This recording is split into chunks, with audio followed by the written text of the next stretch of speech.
You had, let's see, where's the recap? I wrote a nice little recap here. You guys can read that too in your handouts. Joel, having been lured to a house down the street by a young girl, failed keep it together as she realized the house was alive and trying to eat her. Luckily, some members of Mandate, Temple, Cinnamon, and Blue were near and intervened, saving her, taking her back to their compound, allowing her to see a different reality to the one she had already started to lose faith in, i.e., the murder of her parents and all of that weird stuff. The Mandate compound is actually a hub of doorways to various locations, namely Elysium/Manhattan and Metropolis, but others were alluded to. It was shortly after a free-for-all in the compound armory when they were attacked by a large group of savage humanoids still yet to be named. I hadn't named them at that point, had I? I don't think so. I mean, we had talked about the crazies, no one had but time because I was that was too your busy. assassins.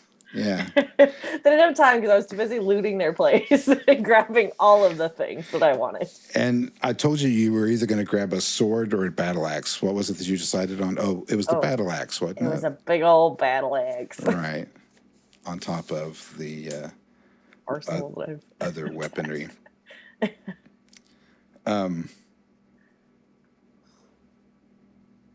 Not that it much matters. I'm trying to think how you're going to be able to hang on to that battle axe. I don't know if you're going to be able to hang on to that battle axe. No, I wouldn't. I want it so bad.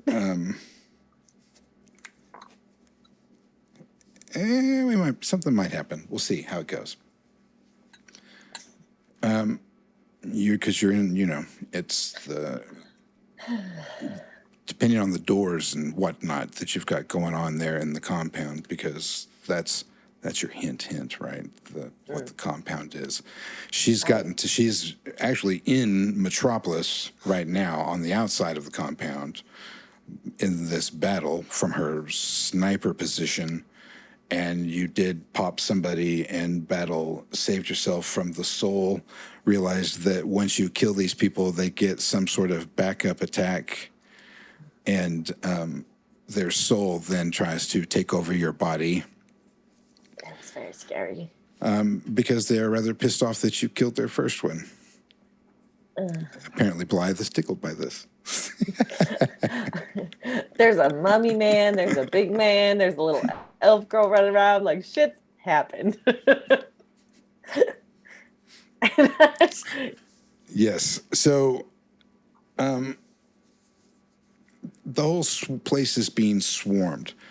At some point, I'm going to say, just for the sake of brevity and so that we don't have to run out a huge battle, you're going to pop off a few more and you're going to battle a couple more souls and you save yourself from that. But at some point, you're going to have to make a backup plan, Joel, because you can see that they have started to get the ones that you're missing when you're fighting the souls, right? When you're battling hand to hand, so to speak, soul to soul. There are some that are slipping past your area of fire. Right. So, also from the sounds of people screaming and blood spray, and when these creatures do get a hold of you, they basically shred you like a piranha might. So there's going to be gore and stuff flying from any open area. So the air is almost riddled with a pink mist. What are your plans? Well, how does the fight, like, are we losing this? Like, is this like there is no coming back from this situation? It's not looking good. From the yells amongst the different soldiers of the Mandate, we'll just say they're looking for retreating ways out. You can hear them fall back in different positions. They're yelling orders and stuff, of which you don't know how to really respond to any of it.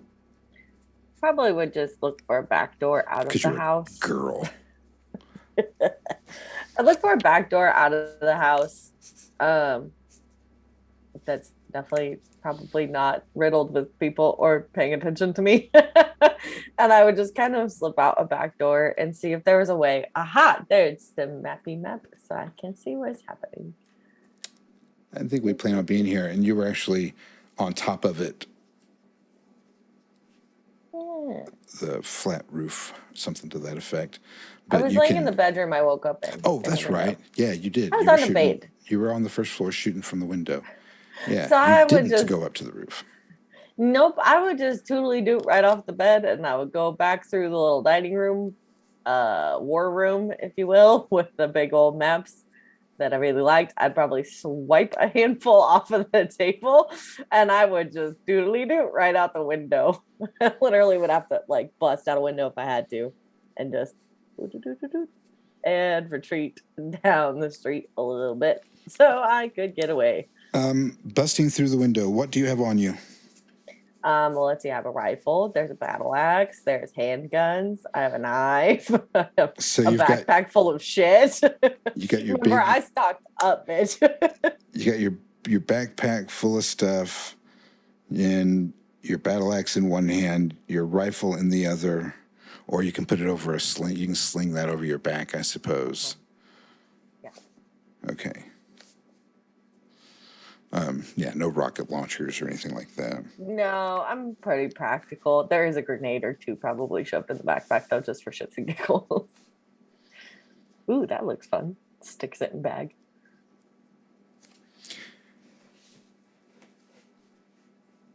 Blythe, your cell where the doctor puts you away, and he doesn't put you away in like your little apartment room with your vanity and your big mirror and your closet full of clothes. You don't have any of that. You do, but as I informed you earlier, and now for the audience's sake, the doctor has more than one trophy wife that he uses, abuses, and lends, rents, sells, whatever his needs might call for. He also tortures you and others. It's pretty much what he spends his spare time doing when he doesn't have to put on a public face to generate funds or to do whatever politicking he does with his human appearance. He likes to spend time in his more that flayed, the skin missing, cutaway sort of a relationship to Pinhead, the Xenobite type, with his leather robe and his tools and instruments of torture. He has a dungeon, like a literal stone-walled, ancient feeling, screams of people coming from rooms that you know, an endless amount of victims available to him.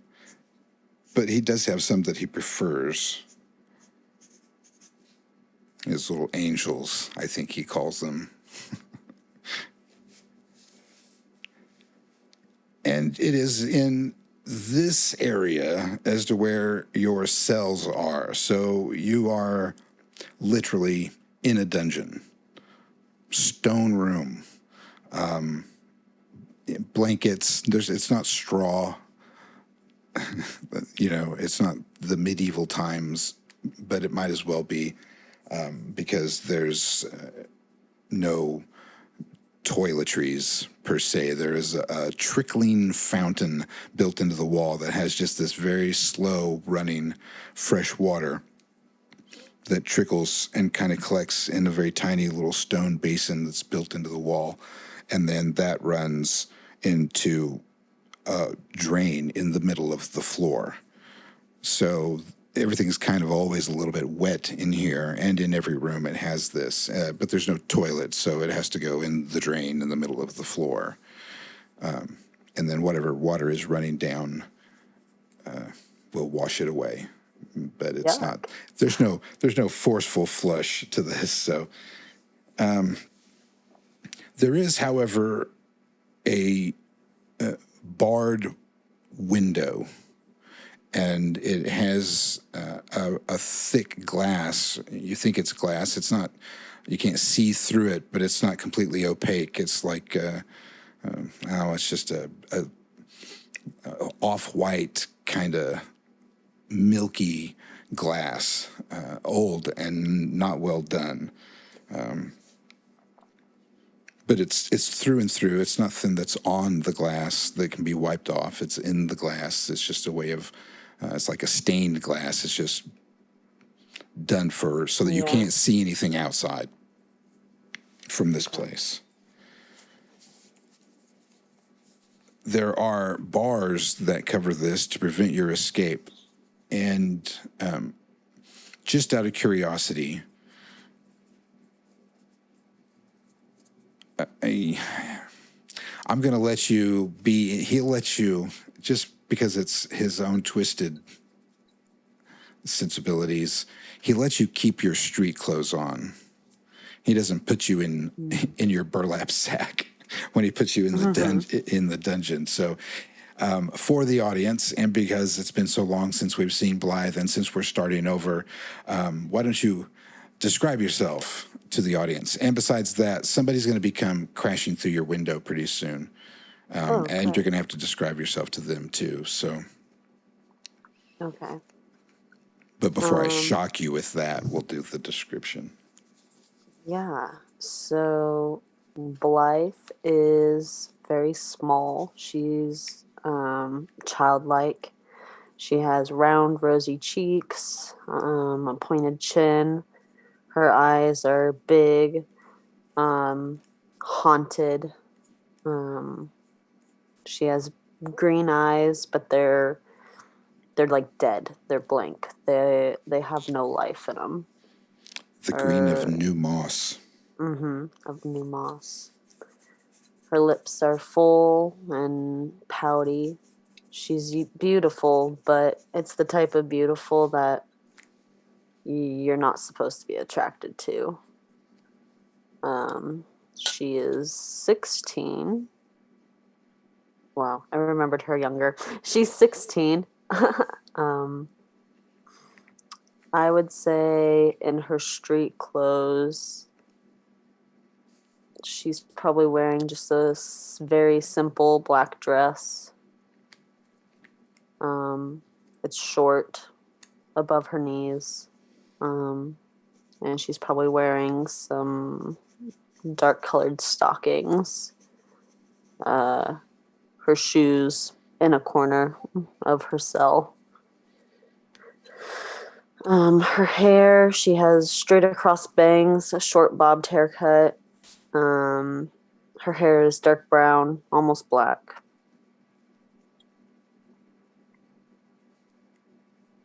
Yeah. It's other than the bare, practically non-existent amenities. You are bathed before you're, shown off, used. Don't know what words to use, and they will also then bathe you before they put you back in. So you don't ever have to be dirty. The dirtiest you get is if, for some reason, there is a length of time that goes between getting out of your cage, so to speak. For you, that's not very often. You are right now kind of one of his faves. So you see a bit more time, which does, for the sake of backstory, we won't have to go into it, but perhaps since you're fishing around for dark secrets and stuff too, there are opportunities that do arise from time to time when you are in the company of some of the others. Sometimes he wants more than one at a time. So you do have some of those interactions. I can see maybe friendships arising, or I can see jealousies. I can see it going both ways. It just depends. But that's just food for thought for later. Right now, however, Joel was in a particular building that when you exit this building, depending on how you exit the building, puts you in different places. Where your dungeon is located and where crashing through her window like that would put her is pretty much the same place. So aside from the fact that there's the bars, which we're just going to have to, for similitude ourselves around those bars, that somehow the magical realism is going to work, and she's going to just burst through with force. The bars bust to the side, the rocks are loose, who knows? But through the window you go, and into a cell is where you land. And in front of you is Blythe as described, and then Joel with a battle axe and weapons. And describe yourself to the poor girl, Joel. Can't hear you. You're muted. No! Okay, You silly. I forgot about it. I'm so sorry. I was doodling. Okay, so basically what Blythe would see is first and foremost just hair, just big, floofy, blonde, curly, long hair. And then she probably would see a little bit of blood splattered on her from all of the gore and shit that she's just been through. But she is tall. She's like 5'11", so she's gonna like kind of tower over you a little bit. And Joel has one tattoo sleeve on her, I believe it's her left arm, that is like a mountain scenery. But at the very top on her shoulder, which you can see just the very bottom, there's two very gruesome, gnarly, not pretty in any way, shape, or form monsters on it. She usually wears like ripped up jeans with combat boots and usually like a black tank top and some form of flannel shirt. Pretty much your normal, typical grungy kind of style. And then you just see scars. There's lots of fight scars all over her hands. There's like old scars on her face and on her arms as well that you can kind of see where her sleeves of her flannel are rolled up. And then you just see big, hard, very stoic, a little surprised at this moment, dark brown eyes.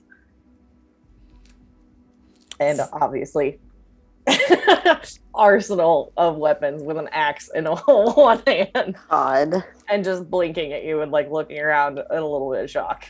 The stone in the room takes on a bit of a orange glow as the light from outside Blythe's cell pours in through the window. Outside, the sky looks orange.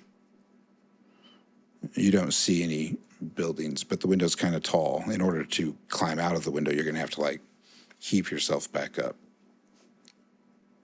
It's above your head. But yes, now the room is filled with a bright orange. Joel just like turns and looks at the window behind her. What? Excuse me. Hi. Hi. I kind of explained, but not really. Do you want to explain where I am or where you are? This looks a little well, not gonna lie, it kind of looks like a jail cell. I mean, kind of. Blythe does not look up into your eyes. I didn't commit a crime. She just kind of like scuffles her feet against the wet ground. Okay, so why are you in here then? Well, I am forced to be here. This is where I stay. When I'm not being needed. This is where all his toys stay. Okay, that was a lot to unpack in one sentence. And Joel just like walks over and kind of like squats next to you, but like not in front of you, to the side, because she's like, am I intimidating this child? Is this a child? What is this? For starters, you're not a toy, you're human as far as I can tell. So who's this person? You're only 1 year older than she is, Joel. Yeah, but she looks very small. She's a very small girl. It's the doctor. I'm going to assume He owns us. He owns you. Okay, well that's kind of fucked up because people don't own people anymore. It's not, 1860, but okay. Do you want to not be owned anymore? Oh, he'll get really mad at me. Who says he's gonna find you? He always finds us. He knows where we are at all times. Okay, that's super creepy. Okay. I'm Joel. My name is Blythe. Very nice to meet you. I feel like this is not a place for you. So you should help me, and in turn, I will help you get out of that window over there. But what happens when he comes for us? He'll hurt you. He'll hurt me. I can't leave. You can totally leave. Do not see me. I have literally a rifle and a battle axe in my hands. I do see that, yes, but he has tools. Like a power I don't drill? want you to get hurt. I'm gonna get in trouble just for talking to you. Go ahead. How did you even get in here? Oh, that's an even harder question to answer, Blythe. I fell in here. Also, Curtis, should Yes. she just, since this is the first time we're meeting? Yes. No. I don't know. It's on my to-do. I was just letting you Okay. guys have your scene there. There's Okay, also I was just making sure. yeah, and there's also a guard down here too Fuck. Oh, that great. will be making its round, and it is a big scary monster type thing. Yeah. Cool. Great. Awesome. Right. But it'll come into play. Yeah, I mean, it kind of tones the way you've been responding. But yes, actually, who is it that rolls for object of desire? It is you, isn't it? What am I thinking? I think so, yeah. For some reason, I think they play KULT differently these days. Yes. Go ahead and roll +0. Okay. I'm Wow. still How bad. do I even roll anymore? I'm still bad at disadvantages. Hold on. Over on the side, you can do The hover over the little dice there, or the 20-sided die, and then go to D10 and click the 2. What does that mean? that doesn't. That's not good. Oh, I'll great. tell you what. Great. 2 and a 1. A strong desire is awakened in one or several people. The GM takes 3 hold.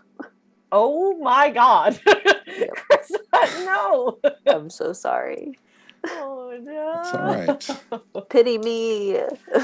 Oh, I do pity you. Okay, well, then that's Pity us going to all. give Right, a good Tim. narrative It's not explanation good as to for why them. she is suddenly like motherly, like the social worker.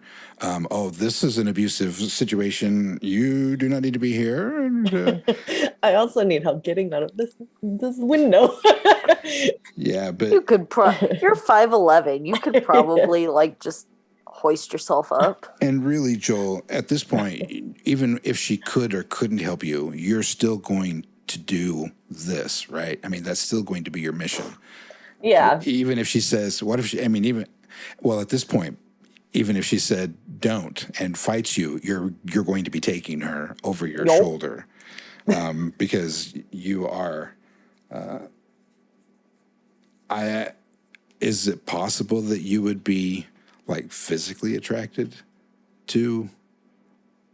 I mean, she's only 1 year, so we have to kind of like wrap our heads around that for a second. That we're talking about a 16 and a 17-year-old. So Right. No, Joel doesn't really align with any of that. She's pretty narrow-minded on like kill, murder, maim, do what I'm supposed to do. So she doesn't really have a lot of those normal like teenage desires. well, then you are annoyingly obsessed with this young girl. Oh, Not great. only do you want to save her, but there's also something else inside of you that's like, yeah, Protect child. Yes. Poor baby. Well, not only protect, but yeah, you desire to have her yourself. Oh, that's weird. Okay. I got to put just a little weird on it. That's okay. You can put a little weird on it. I mean, it could be a sexual attraction. It could be it's a physical. You know, you see her; she's an object of desire. You know. Very cute. Desire of family. Keep a wholesome, So- Curtis. Come on, man. Nah, this I- isn't Orphan wholesome. I'm in a children. cage to be fucked. I will let you ponder that and see what Joel's interpretation of that particular thing would be. But it's a smidge beyond protective, but it does incorporate all of that. Right. And the guard is coming. Shit.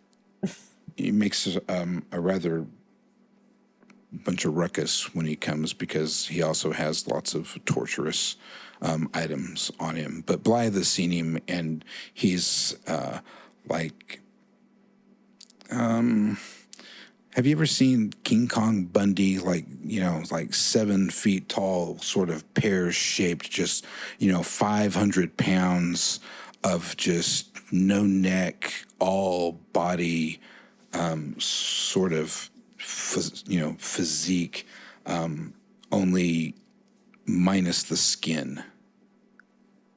Yeah. Ew. Like not an inch of it.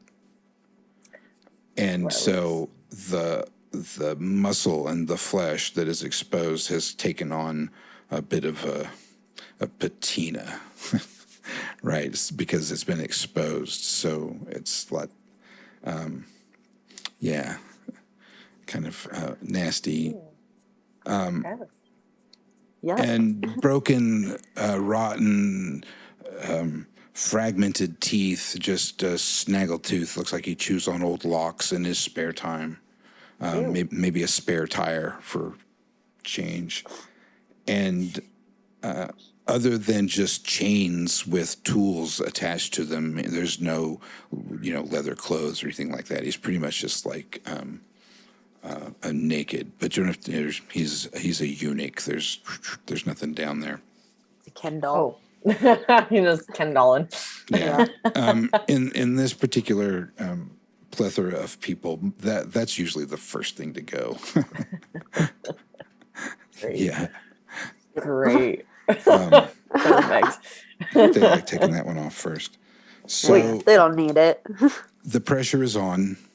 You failed that. Now I'm curious because I want to look at your disadvantages before I get too far ahead of myself. I did this during Heartland.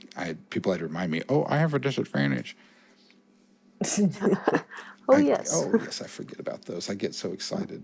Well, Nightmares and Oath of Revenge, which I don't think we have to worry about that right now. I am then Golden Child. And you're getting a new one, but it is not going to come into play at this moment. Okay. Joel's just like hearing footsteps. Is probably starting to get an eye on this big hairless Ken doll, but not in a good way. He's coming. He's coming. I'm going to make you roll it. Your +0, Joel. Only because of your current state of mind. you don't know where you are. And Oh, that's a better roll. And considering some of the things that you've just seen, it could be possible that this person walking towards her cage is one of the very people that I've been trying to that murder. you want to deal with. Because I described him to you, she didn't. So Yeah. you rolled a 16, which is good. It's better than a 9. It's just good. It is better than a 9. Yes, that means you're fine. Okay, cool. Okay, I forget. Let's see what was Oath of Revenge. It just meant you were going to go crazy if, you remain control of your vengeful nature. You still think maybe, but yes, it is coming, and your only way out, of course, is through the locked door that he will open in a matter of moments, or out through the window that you kind of careened through. Roll20's randomizer sucks. Please use other dice. What does that mean? He What's wrong probably with my wants you to use like physical. How can a randomizer suck? It's random. It's literally random. I don't know. Anyways, so Anyway. Blythe looked at me and is like, Papa, shit.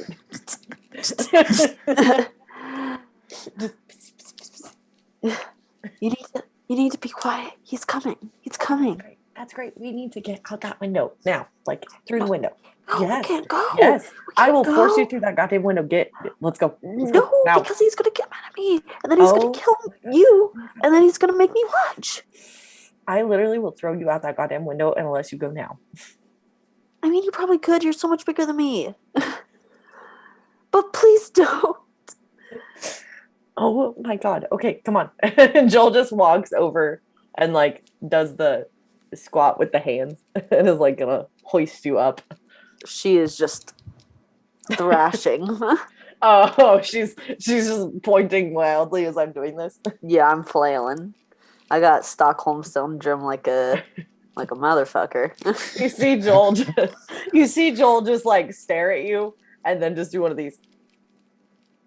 Just the finger near.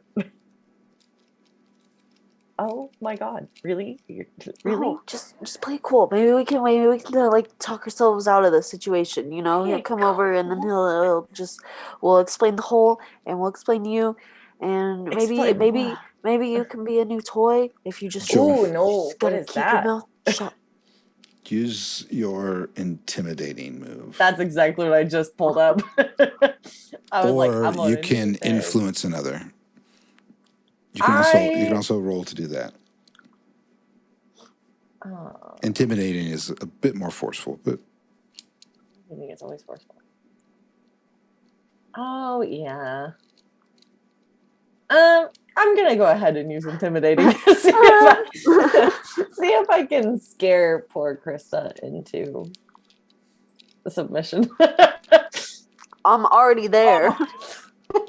Oh god. It works. Oh fuck me. That is a success. You just see Joel's eyes like blacken a little bit, like they lose that small spark of brown, and she just get over here.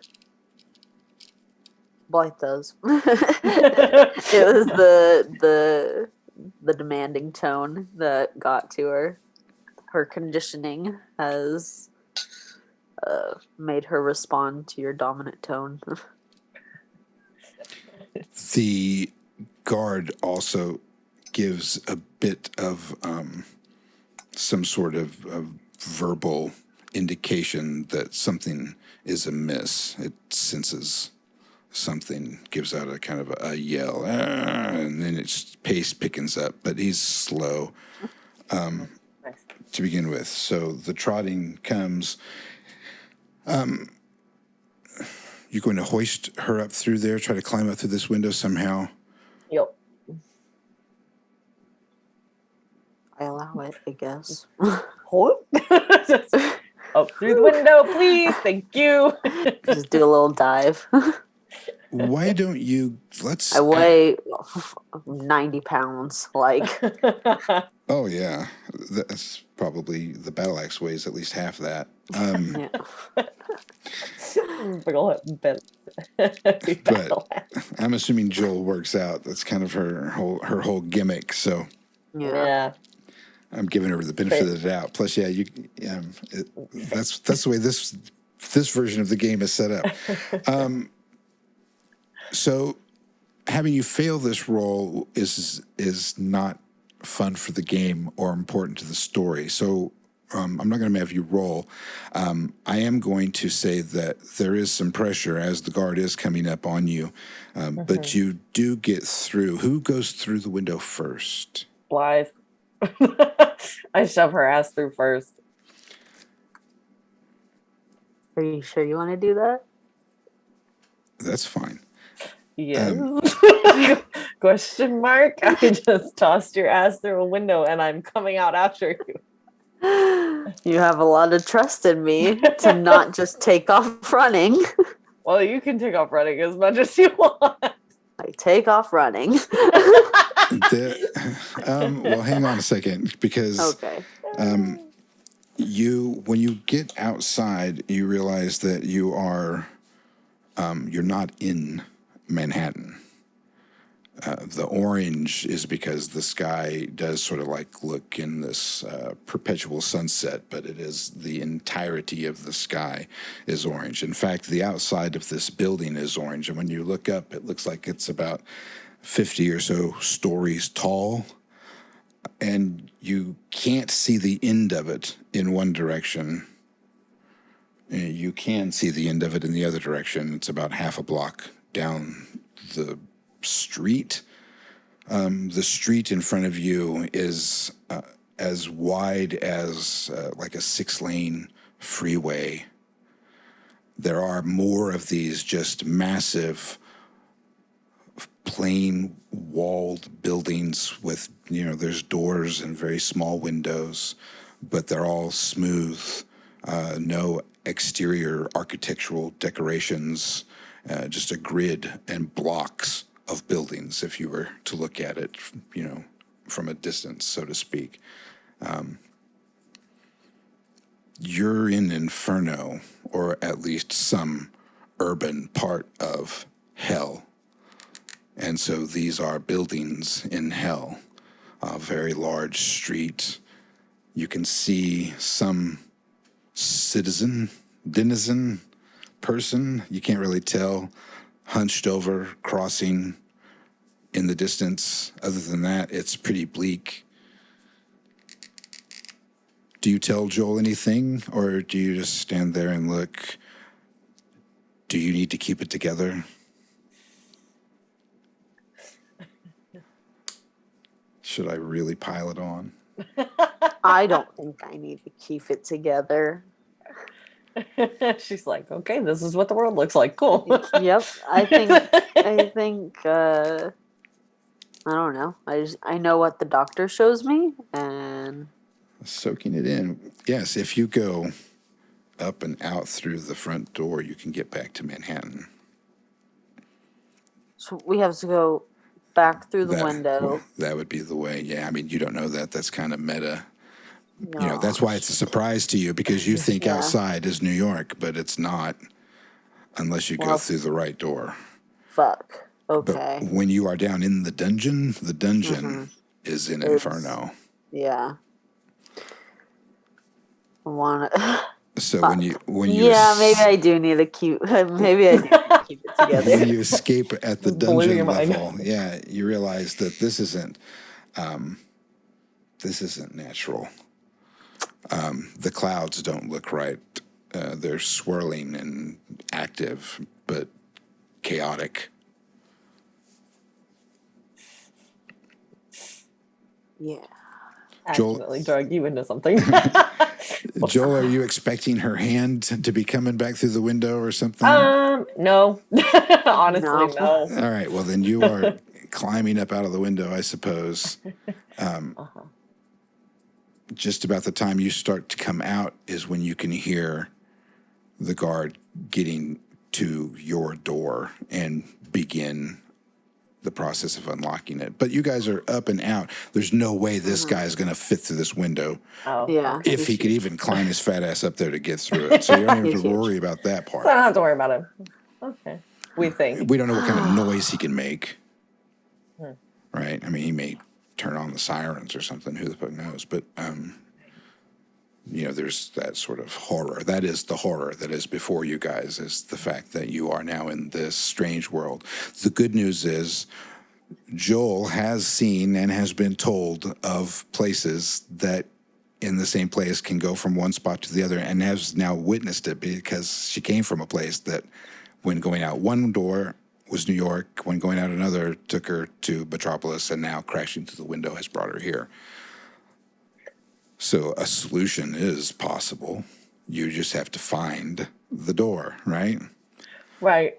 Joel's just like patting, like, just to make sure she's got no broken glass or anything on her. Just doot, doot, doot, just like not really even paying attention to what's going on.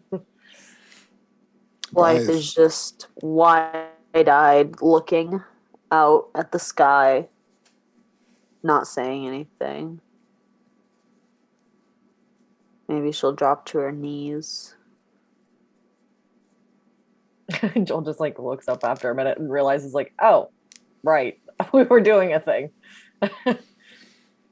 Are you okay? This isn't. I don't understand. Yeah, I don't really either. Let's just say this isn't Manhattan anymore. I'm not quite sure where exactly we are, but it's not Manhattan. I can tell you that. He's never brought me here before. Have you been here before? Here is more of a relative term. I've been in a place similar. There was more people in a house. Yeah. Yeah. What kind of Why place did you bring me here? What are you gonna do to me? Nothing. I didn't really want to do anything to you other than get you out of whatever shithole that was. You're not gonna hurt me? No, not unless you make me hurt you for any reason. No, I'm a very good girl, I promise. And she just looks down. Okay. Joel just is like, okay. Well, you don't have to worry about that. As long as you don't stab me, I won't stab you. Fair? Okay. Joel just turns and starts looking around for more something, doors. You see her start rummaging through her backpack to see if she has a fragment of a map. Right. Digging through, the tension rises because the door is unlocking. Fat guy comes in, notices that things are amiss, and that the window has been smashed in, and begins to sort of yell this odd, guttural, kind of weird yell, but he doesn't get any real volume. It's more a panic. He's more because it could be his ass too, right? And in a place of people who like to torture. So I can't imagine that even a write-up is very much fun in this organization. So what's across and down just a bit, there is a door, and you can just, because it is such a wide road, but you do see a person who has sort of hung their head out, and they have a cloak. We talked about this last time. They've got cloaks. Yes, they're hooded with a cloak. Hoodies. But you can see long, very blonde, almost white hair kind of falling out from under it. And it looks to be a person at least. And he's sort of whisper yelling for you to, hey, come here, come on, hurry up. And looking around to see if anybody is seeing this happen. I just What do you do? glance over throw a glance over my shoulder, kind of look at Blythe, grab my rifle and my battle axe, and sling my backpack back over my shoulder and start tootly dooting. Come on, Blythe. What if it's a trap? I don't know. Everybody I've met here seems to be relatively nice, so it's fine. Let's go. You don't want to go back to New York? Not right now. Do you want to go back to living in a cage? I mean, no. Okay, then I guess you're sticking with me for a little bit, huh?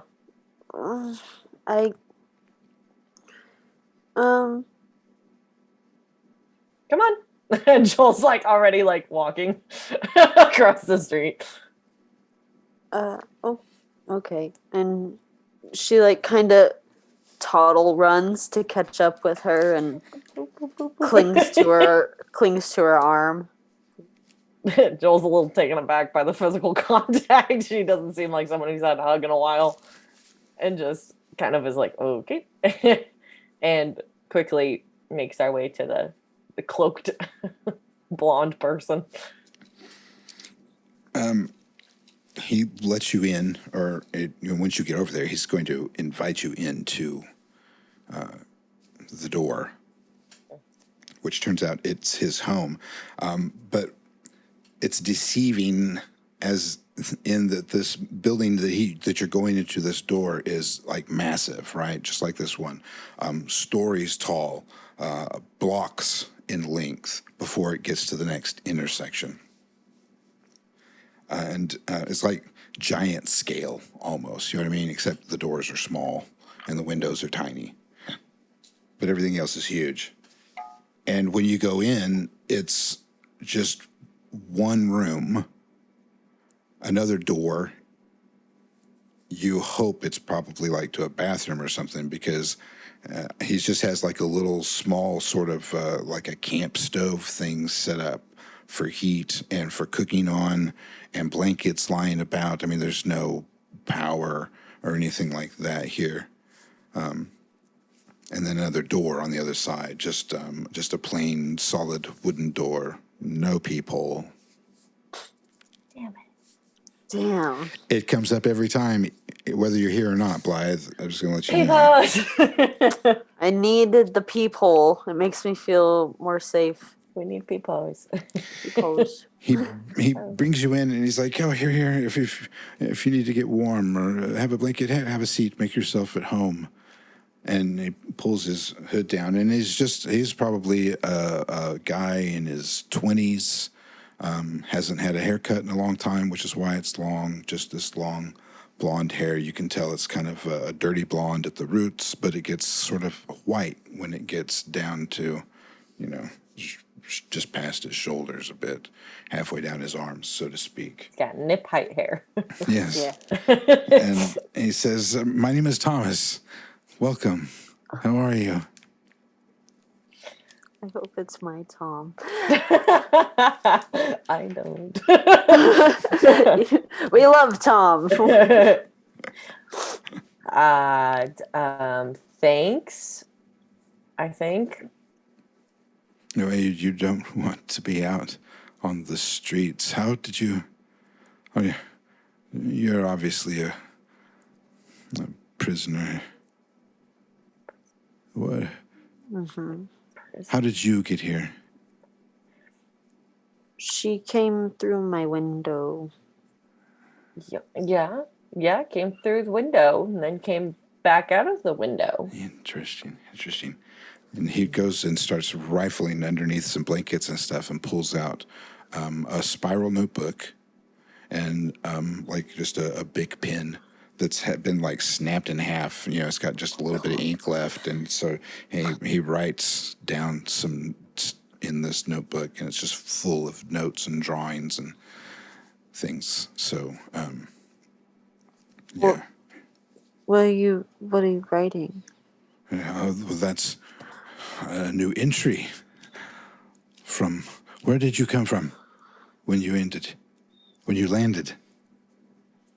Ended in that room. Landed here. So, like, before I crashed through the window that it did me up in the basement, it's like, what? Because that's a Yes. great question. Where I'm not was really overly sure, just a place with some gray clouds, where were you supposed to be? Beats me. I got no idea. I woke up there. When you went to sleep? When you woke up, where were you hoping to be? Not where I was. You are very cryptic. Where are you from? Manhattan. There you go. New York, New York, New York, New York. Yeah. And Joel is like instinctively taking a half a step in front of Blythe. So, New York to Metropolis to Inferno. And Oh, a that's window. Oh hell yeah. Okay, we're in the window of hell. That's Most people don't Great. go through windows. That's why I don't have any windows. She threw me through it. I wasn't gonna go through the window. think I wouldn't throw is judge a you for strong going through adjective. window. But who would have thought that a window could be a door? I guess a raven is like a writing desk after all, isn't it? A what? Never mind. Not important. I Anyways, liked that movie. so maybe we could like just get out of your hair and we'll just be on our way. Thank you very much. I can help prisoners. I help prisoners. They come out of there sometimes. You do? I haven't seen one in quite a while, but yes. Where do they go? The other toys? He points at the door at the back of the room. You have to go underground. Okay. What does that mean exactly? To hide. Well, if you're Yeah, I know. if you're walking from here to New York, New York, New York, New York, then you have to go through that door. And you have to go underground. You don't want to go overground. Okay, I don't even so know let's if you can say go overground unless you find the right window. Or okay, so door. let's door. say we don't want to go back to New York quite yet. Why you don't have- you wanna go back to just hold on a second. I'll be with you in a moment. So what if we per se wanted to get out of Inferno into another place in Metropolis? Well, there are lots of ways Okay. to get from here to anywhere. But the only way I know is through that door. Lovely. I don't go out there, except when the vendor comes by. Who's that? The guy who sells food. It's in a grocery store, so it's like not a thing. No, I don't go out there. I haven't seen any. And they have a grocery store that comes by once in a while, so I use that. Okay. All right. Blythe, I guess our only way forward is through the underground, which I just got you out from underground. So how do you feel about that?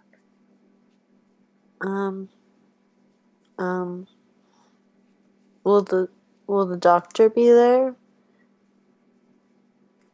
Doctors? No doctors down there. Okay. Prisoner of the doctors. Surprised you have your skin. They must have liked you. A toy. She said toy. Okay, that's a little fucked up. All right, T. Blythe, we are gonna go through the door. Yes. And she's already like moving Blythe in front of her and like pushing towards door. And Joel is uncomfy with crazy Thomas. Will Thomas be okay? And she doesn't address him directly. She kind of asks Joel.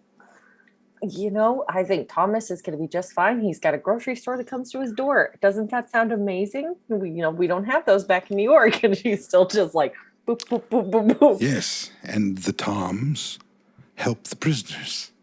I have to stay here in case another prisoner comes. The Toms help the prisoners. Okay. Well, you be safe, okay? Yes, you be safe too. Thanks. The underground is dangerous. Okay, whoop. And Joel stops. Okay, when we are talking dangerous, are we talking like people that explode and like souls come out of their bodies and try to then murder you a second time, or Or are we talking about scary 10-foot doctors who have hooks and chains and You've seen and leather? strange things. people with painted faces? We can go with that too. No, yes, maybe. It's very big. Yeah. Lots of roads. You don't watch out for the worms. You don't want the worms are bad. Stay away from them. Okay. I don't like worms anyway, so that's okay. No. The worms are terrible. Don't do those. And if you hear her talking to you, she has a very sweet voice. Don't listen. Don't do what she tells you. You have to go.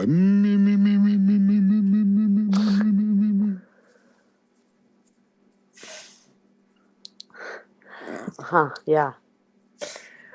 Who is her exactly? She who lives below. Very descriptive. Makes sense. She lives in the underground. Toy. I like the toy. That's great. I'm glad you like the toy. The toy and I are going to go into the underground and hopefully not die. Is there do you have like a map, directions? You said there's a lot of roads. Map. Yes. Mm. And he goes and he rifles through his spiral notebooks and eventually comes to a piece of paper that is old looking, yellowed, and folded, and brings it to you. And it is a map, but it is rather large, and I don't have it for you at this point in time. And yes, go ahead and finish he does give you the map, though.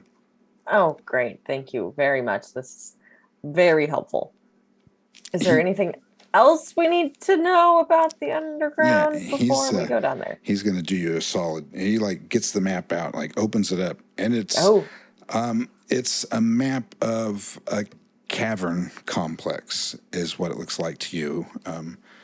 You're an outdoorsy type person, doing the mountain climbing thing. I don't know if you and your parents ever went spelunking. Douching. Nope. I think that's different. I think that's something else, Joel.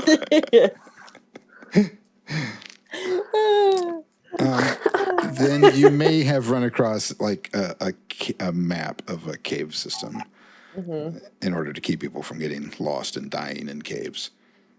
And it is like that. There are tunnels and stuff, but it's kind of abstract.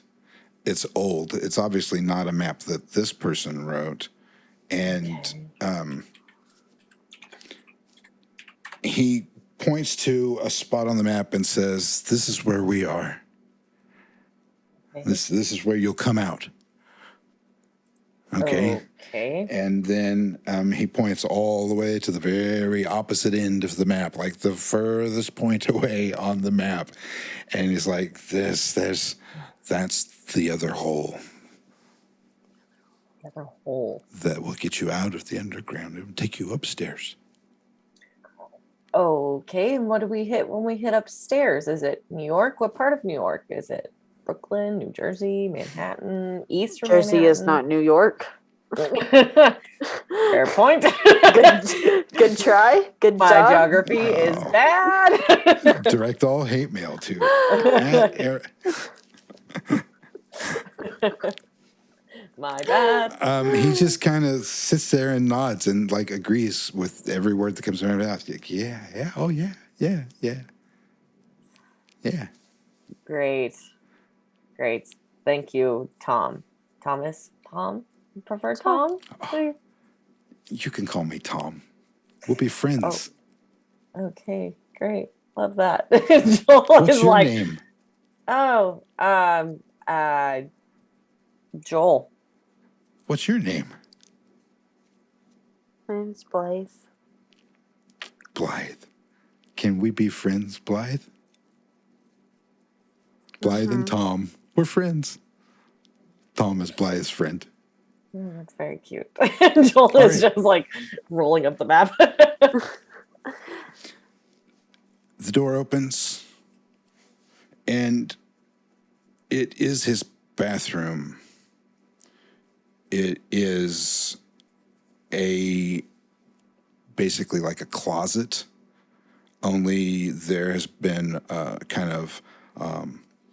some point a hole was carved in the floor, only it has been there so long it's not really like it is smooth. The edges have smoothed out. But it is also where Tom takes his shit.